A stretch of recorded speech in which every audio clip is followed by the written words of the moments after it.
In this tutorial, we will walk you through the steps needed to complete a modal analysis using the file called Piston Conrod. To start the simulation, select one face from each connecting rod component, then right-click and select Hide Others.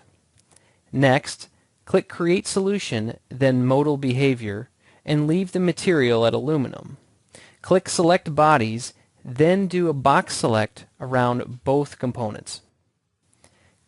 Click the play button to watch the simulation begin and see the animation. Notice on the right-hand side that the first frequency or mode of vibration converges to a value. At any time, click the deformation button on the display results control to turn off the animation.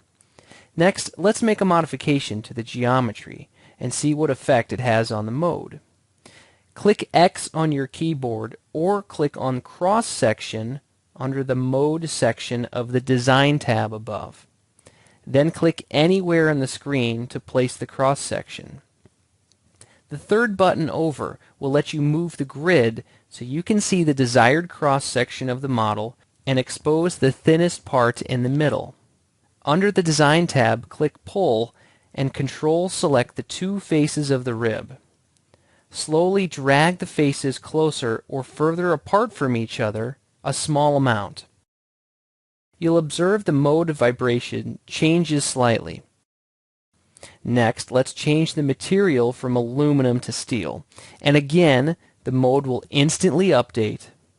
If at any time you want to get out of that cross-section mode, you can click Return to 3D mode or hit D on your keyboard.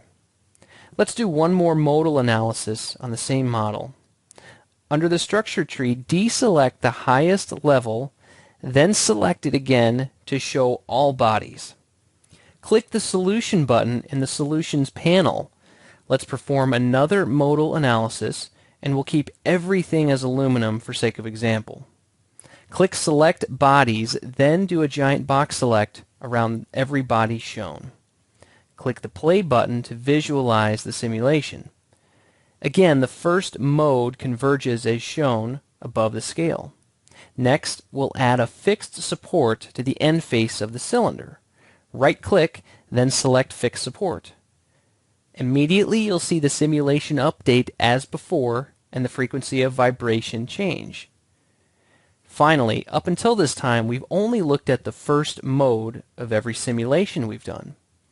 Under the Results button, you can view each mode, which means viewing the displacement and the numerical value of each mode. Thank you for watching, and for more information or helpful tutorials like this, please visit ANSYS.com/discovery.